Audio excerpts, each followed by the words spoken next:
welcome to the IDEMS podcast. My name is Lucie Hazelgrove-Planell. I'm a social impact scientist, and I'm here today with David Stern, one of the founding directors of IDEMS. Hi, David. Hi, Lucy. You've requested this particular episode after listening to a previous episode. Yes. So you had a discussion with Lily about data literacy. Yes. And I love the use nowadays of literacy in these different contexts. I completely agree with it. I find it a useful concept. I really find it useful in terms of understanding someone's ability to use something like data, someone's ability to understand the data, to understand it in order to be able to use it. So I have to say, I find it a really important concept, and I was really interested to hear about it. However. Yes. I see what you're doing here. Go on, I look forward to the next bit. What is data? What data were you talking about? What data is discussed when we talk about data literacy? As you know, I'm very big on not just quantitative data, but also qualitative data. Yeah. And so my hope is always that when we talk about data, we should be touching on both. But I have to admit, sometimes I am guilty of not being enough of an anthropologist and recognizing when I do maybe think a bit narrowly. So I'm guessing that you caught elements where we didn't represent more qualitative data as well as we should. Yeah. And it's also, I find it interesting that in anthropology, when people are working more with people, more humanly with people, I would say too, because medicine doesn't always deal humanly with people, anthropologists don't talk about data in the same way. They don't talk about their data. They talk about their friends, or they give the names of the people that they were working with, or pseudonyms in terms of anonymity.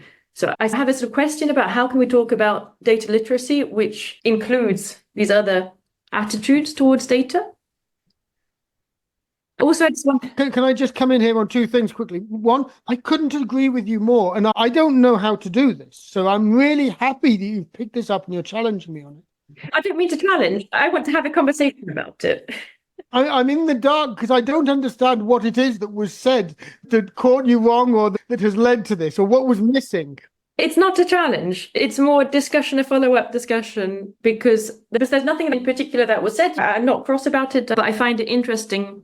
And I want to know more. Yeah, I want to discuss how we can talk about data literacy in a way which is more open to different sorts of data. One of the things I think is really important is this different uses of data. You sometimes want data across a lot of people to know what is the general views on things. And other times, in the sort of cases you're talking about, you want to go deep with individuals to be able to get hypotheses and to be able to draw out ideas which have complexity within them. And so both of these are valid forms of data, which is so valuable and so useful. We had a similar discussion on the CASAS work just recently. This is our modeling work, where the idea of actually building these models that represent the biological processes within the pests and diseases, there's the question of how can you get useful data for that if you can't get it at scale? You have to do it with lab experiments. What you're drawing on isn't just important, and I think it's really important to state this. This isn't just an important discussion because of anthropologists wanting sort of individual data. This is also important in terms of the importance of lab studies, being able to get very precise data versus large-scale data. And with the move towards big data, sometimes people forget the importance of precision and complexity. This is all important in data literacy, and you're absolutely right to draw it out in the context of qualitative data. But it is also there in other forms of data as well, the same need. Yeah, but I do remember with Lily, you discussed that we are, in certain ways of putting it, we are in a sort of surplus of data. We live in a surplus of data. But I know other times you've mentioned exactly this, that while there's richness in a huge quantity of data, there can also be huge richness in just one point of data, and that you can get many ideas from that, or much understanding from that. And I didn't feel that point came out in your discussion, which I think it should have done.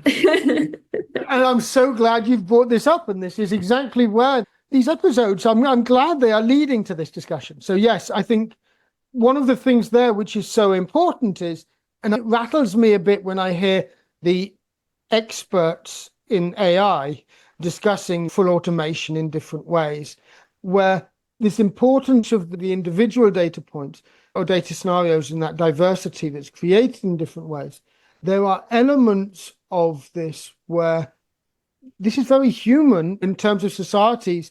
We actually want to build systems which can help to support the diversity of human experiences and individuals within the sort of idea of actually serving the masses rather than just making and treating everyone as the masses.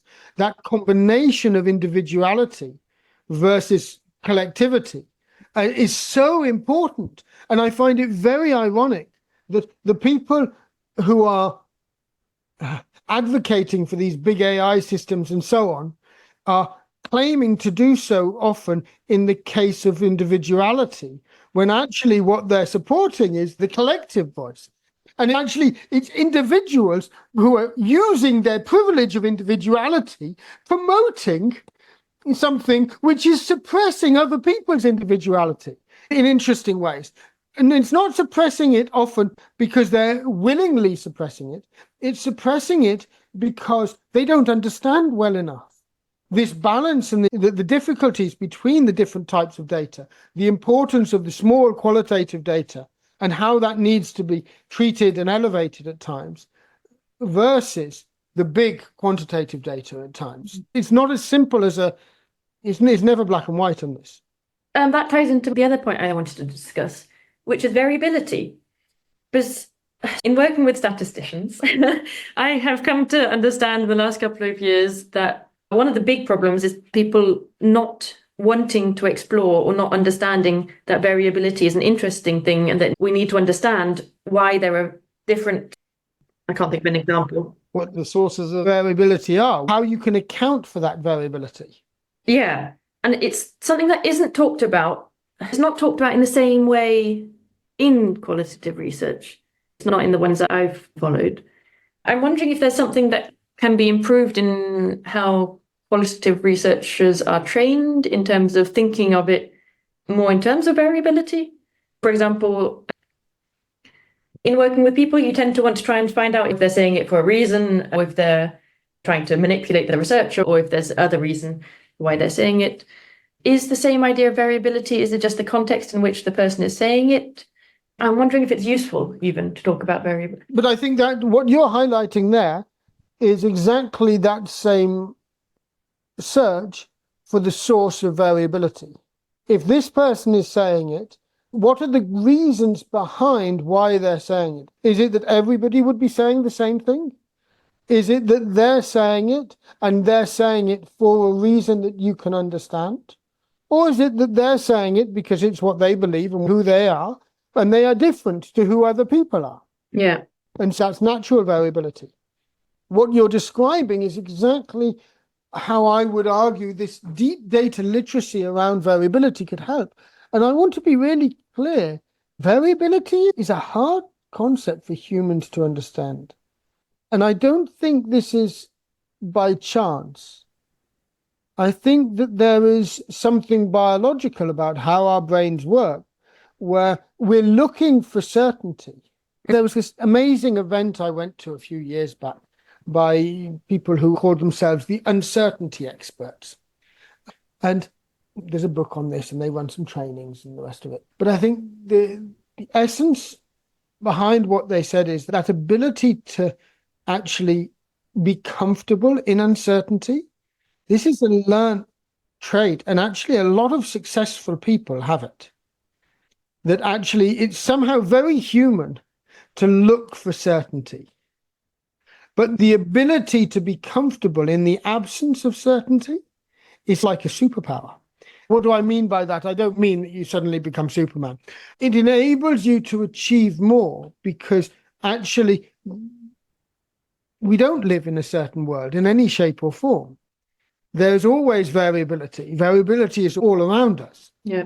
And actually being able to understand, acknowledge that and work with that. So just as a very simple thing, let's say you try something and it fails. being able to determine, did it fail because you were unlucky, or did it fail because you did something wrong? That acceptance that it might just have been that whatever the timing wasn't right, it didn't work. It was try again and it will work. Pick yourself up, dust yourself off, and start all over again. Or it could be that actually, no, there's a reason why it didn't work. And that ability to recognize that, yeah, maybe you just need to pick yourself up, dust yourself off and start again.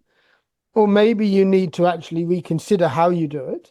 There could be different sources behind that, and that ability to accept that uncertainty, that it might not be that you did anything wrong or that the timing, or it might just have been, it didn't work. Try again. How does that relate to then I think, if I remember correctly, in the data literacy episode, you're also talking about how to encourage people to be more literate and understand how to work with data. It's also about removing the sort of technical theory. Well, I don't want to call them theories because the theories themselves are useful, but the sort of technicalities around the theories or the way they're presented. I think you talked about significance testing. There we go, which I think a lot of people don't really understand in its simplicity. So removing the sort of complexity of the name of it is something like, I can't even remember, p-tests or something. P-values, yes. There we go. So removing that sort of complexity and just thinking in terms of simple understandings of what it actually means. To me, there was some sort of connection there again in terms of this sort of certainty and an uncertainty, and then again the sort of different types of data points and what you're trying to do. Not the different data points, sorry, the different types of data you might be working with.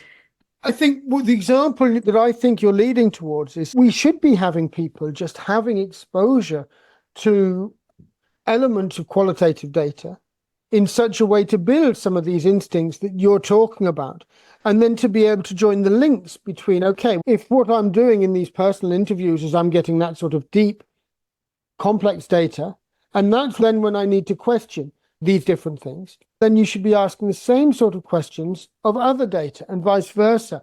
And somehow that sort of different types of data literacy should be about that complexity, that sort of substance behind it, not just one or the other.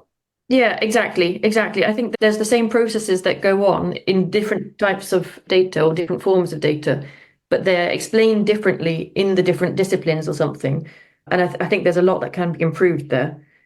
I agree. In both sides. And I love being taken to task in this way because I don't think I'm taking you to task. You should be doing so more. I feel I'm being taken to task. I'm sorry. But no, let me be clear here. I'm sensitive to this because I know that I come from a world of more quantitative than qualitative. And I really appreciate the importance of qualitative, of anthropological approaches, but also sociological approaches and so on, which are more qualitative in nature. And I've seen the value that they bring. But I do recognize that my language, I'm not coming from that world. I'm sensitive to that world. I'm impressed by many elements of that world, but I know that's not where I'm coming from. And so it doesn't surprise me that you, as an anthropologist listening to the episode that I did with Lily, says that it bristled a bit. And I cannot think back to what it would have been that would have done that or not. But it's something that I'm sensitive. I always have to be careful with because it doesn't come naturally to me. It's something which is a learnt trait rather than an inherent trait. I'm not a natural anthropologist. It's something I admire, but I've had to learn. Mm. No, but you have a lot of the skills, definitely. I might have mentioned this in previous episodes or not, but my sister studied anthropology, and everything I learned in terms of social skills, I learned from observing her. Which is what an anthropologist would do, though, too. Okay, so another sort of like final question is also, in terms of if we're thinking of literacy in understanding data or in working with data, then I also just have a sort of question in terms of the impacts or the potential impacts or the implications of findings, an awareness of that. Can that also be included in the concept of literacy? Does that make sense? I think so, but I'd like you to repeat it for my own. It'd probably be useful for the listener as well, but I want to just make sure that basically I've understood. Go on, repeat it. Okay, I'll take a step back. If we're thinking about literacy in the normal sense in terms of reading and writing, actually, I'm not sure, does it include writing? I can't remember. It does. Then a very basic or simple level of literacy is to be able to read something and to perhaps be able to understand what you're reading. I don't know if it means that you have to understand the implications of what you've just read. Yes, I hear what you're saying, and I hear the parallel for data literacy. Here I'm talking about a higher level of literacy. But already the fact that within literacy, we would implicitly include understanding.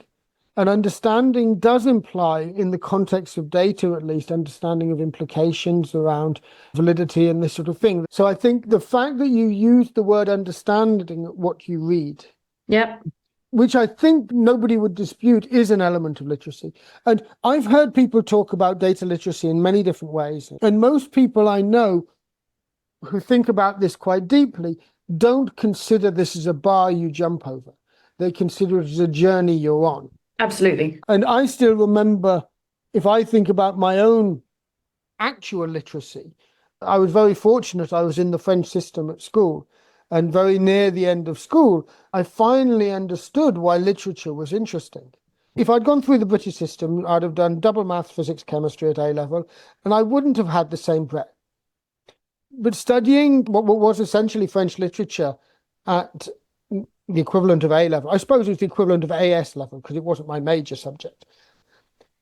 That's when it suddenly clicked to me as to why this is important and why this is interesting. That ability to understand, not just to read, but to understand what's written and what's not written.